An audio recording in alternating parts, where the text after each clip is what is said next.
Even if you attempt to trouble us, there's hardly any loss on your part, considering it's your funds, useless to poor people with lowly lineage.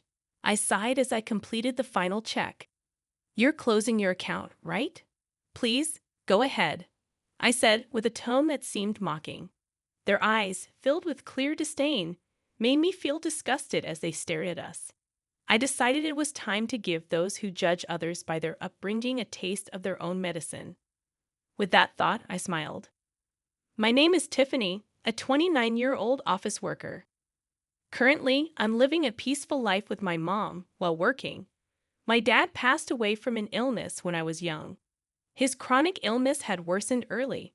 My father, who was involved in various businesses, was always busy with work, out early and back late. Even so, he treasured his family time, and I have fond memories of playing with him on his days off. Mom and I were initially shocked by Dad's death, but Mom, not wanting me to feel lonely, cherished our time together.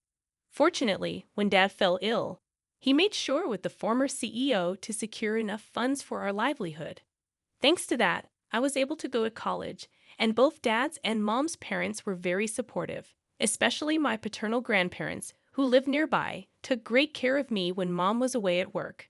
We still go back to both sets of grandparents for holidays like Christmas and spend time together. I am who I am today thanks to the support of many people. To give back, I went to a national university and got a job at a major company. I thought about working at the bank my dad was supposed to inherit, but I chose a career I loved.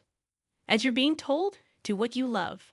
I've already handed the bank over, don't worry about it. Thanks to a fulfilling home environment and the freedom to dive into hobbies, I had no interest in romance. But now, at a mature age, many of my friends are married with kids. This led me to think about marriage, and that's when a certain encounter happened.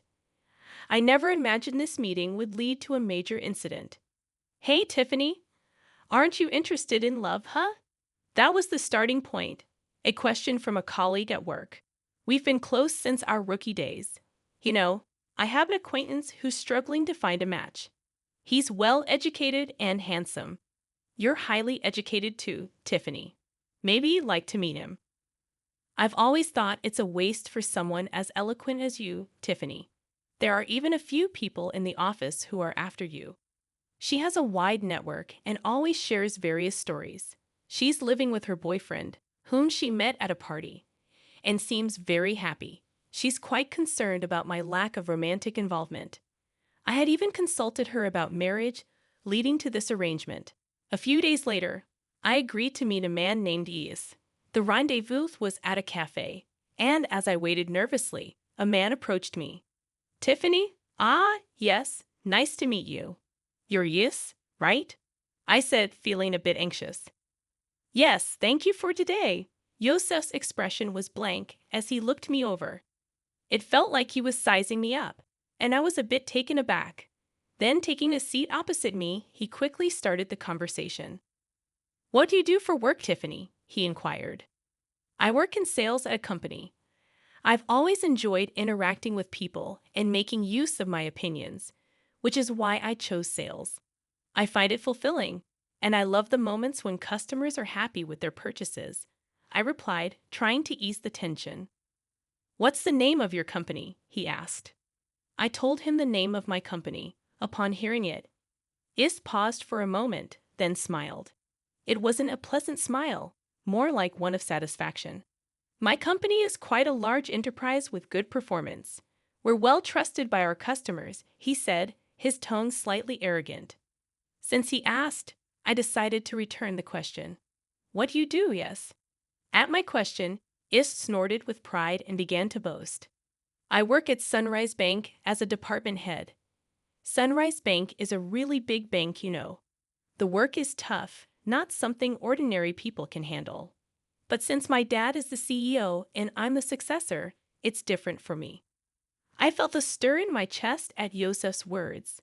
I was expecting a normal response, but Yosef's aggressively toned words made me feel uncomfortable. Indeed, Sunrise Bank is a major bank. I knew about Sunrise Bank due to a certain incident, but I was surprised to learn that East worked there as a department head. Wow, that's impressive. Sunrise Bank is a big place, isn't it? I flattered Yis on purpose. I saw no need to be rude, and though I thought this would probably be our last meeting, I figured it was better to be nice. Pleased with my flattery, Yis continued to boast about himself. Honestly, talking to him was painful. He did listen to me occasionally, but always turned the conversation back to himself, even making outrageous comments about his lack of romantic prospects. I'm quite popular, but it's always people who don't match my family background or education level that come to me. I thought the problem might be his attitude, but I had already decided not to meet him again after informing my friend.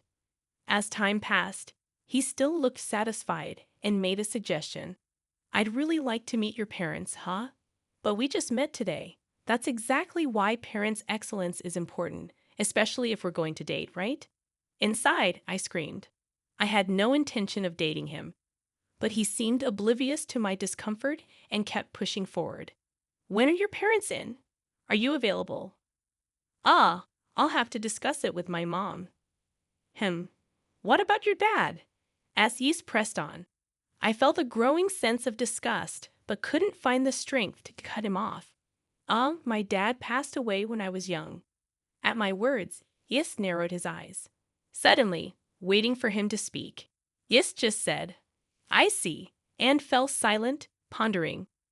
Well, send me a date that works for you later. I'll adjust my schedule. No, thank you. Should we leave then?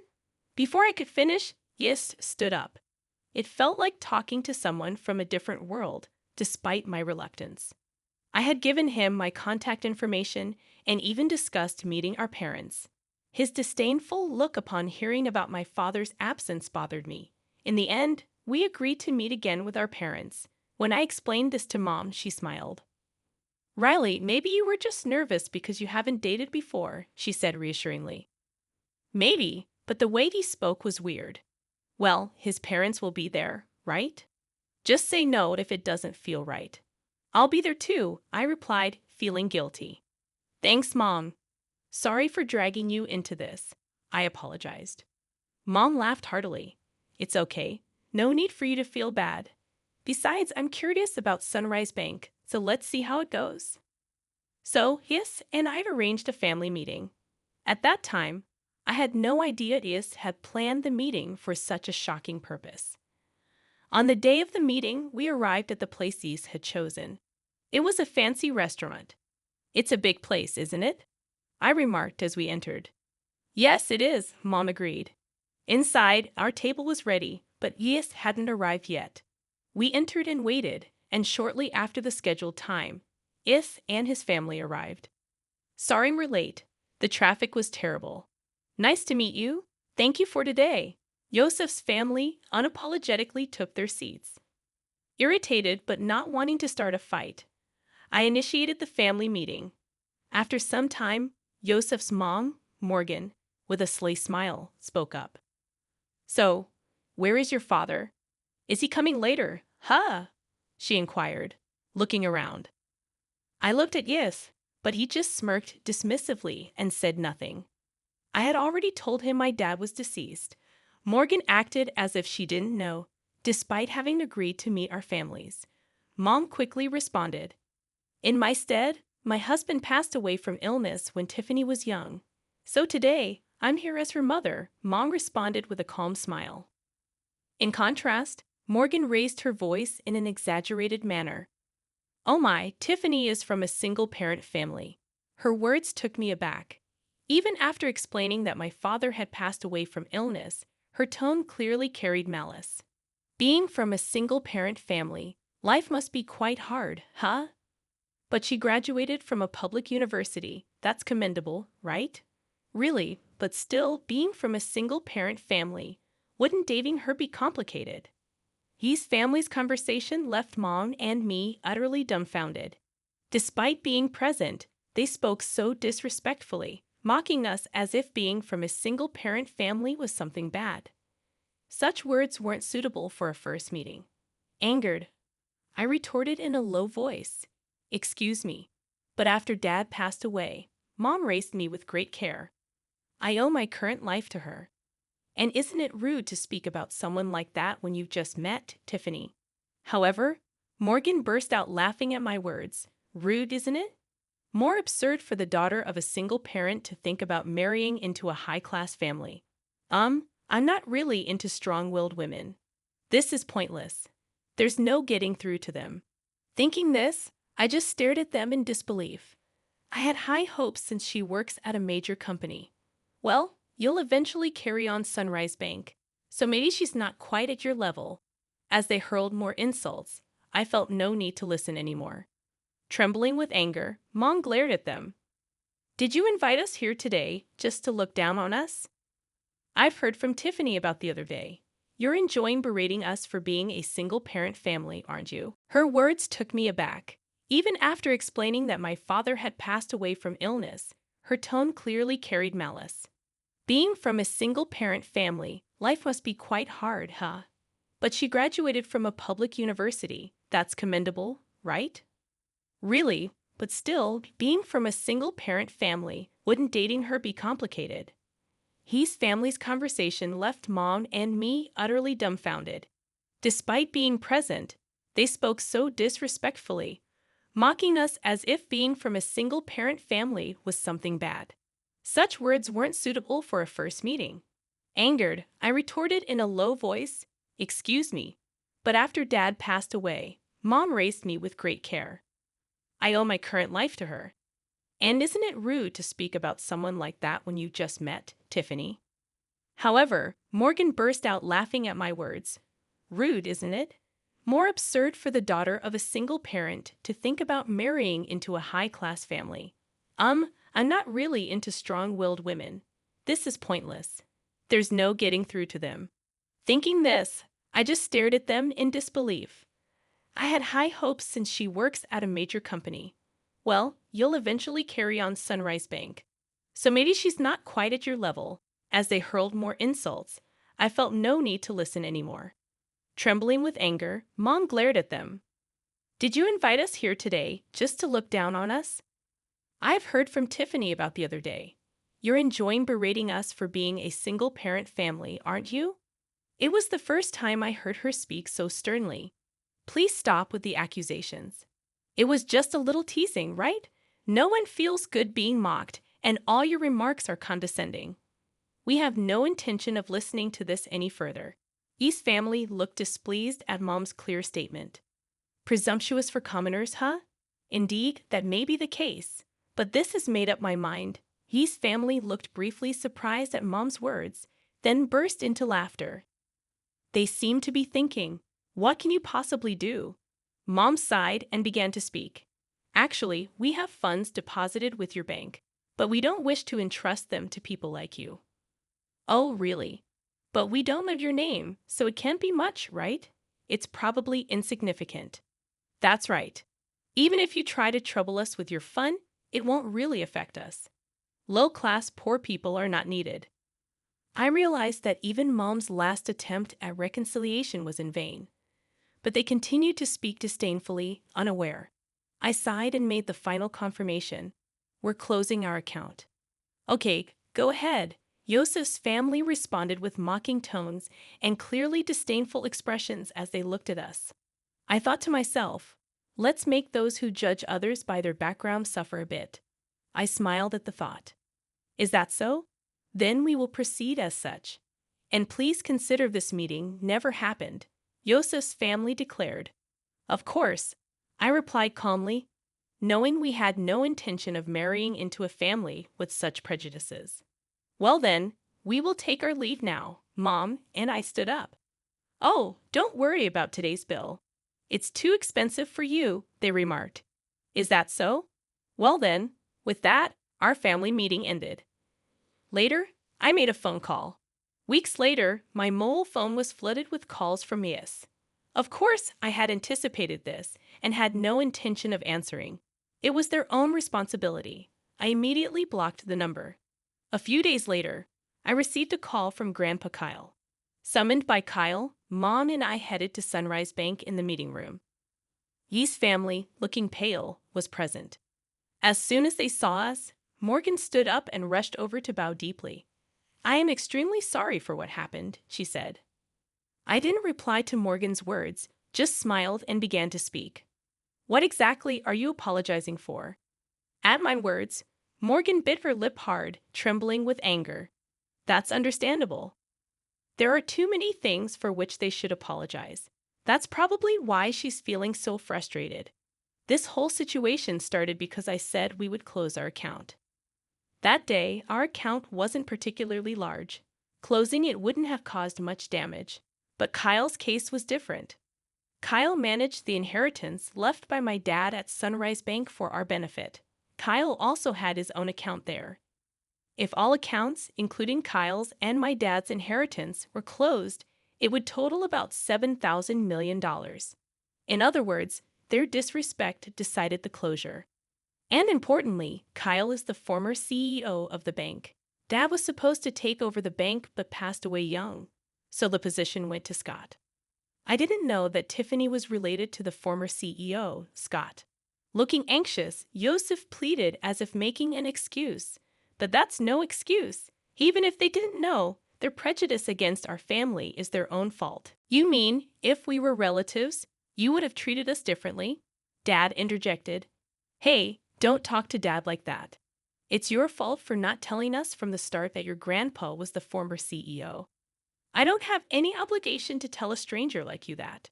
Besides, you were the one who started it and made fun of us, remember?" I countered, causing Yosef to narrow his eyes in frustration. "You insulted me knowing I was from a single-parent family. When I said I would transfer the bank due to insecurity, you told us to go ahead. We just did as we were told. But it's just that it may be just that for you. But have you ever thought about the feelings of someone whose family has been insulted?" Silence fell. Morgan was trembling, looking hopeless, and Scott was hanging his head. But Yosef still seemed unconvinced, his face full of dissatisfaction. "Getting all high and mighty just because people talk to you." Yosef remains unrepentant. At that moment, the door to the conference room opened and Kyle appeared. Seeing Kyle, Yosef's tone grew defiant, and Morgan turned even paler. Frozen in place, only Yosef glared at me. "Even after giving you a chance to reflect, you're still only thinking about yourselves," Kyle said, his tone stern. "It's not my fault. It's her. Watch your words. If you continue, you'll end up even more miserable." Yosef, silenced by Kyle's words, glared at me again. Then, as if resigned, he burst out, "No way. Who would think a single parent's relative was the former CEO? You knew I was the future CEO and came to the family meeting just to mock us." "Yosef, be quiet." Kyle glared sternly, causing Yosef to breathe heavily. "Future CEO, huh?" Kyle then turned his gaze to Scott, who shrunk even more under Kyle's stare. "I understand wanting to leave the bank to your son, but now that I know his mindset, it's impossible for him to continue as CEO." "That's ridiculous," Scott started to retort, but sat down again under Kyle's gaze. "You still don't understand that your attitude is the problem. Though I'm retired, the board will decide. If you have something to say it to them. Remember, we recorded the previous conversation, and this one. Don't forget that the voice recorder will serve as evidence." I took out a voice recorder in front of the three and pressed play. The recorder started playing back our conversation from the other day. "How dare you prepare something like that?" "It's unfair," Yosef exclaimed. "It was just a precaution, but remember, you forced me into this situation." I countered. Yosef had nothing to say in return, and their faces turned pale.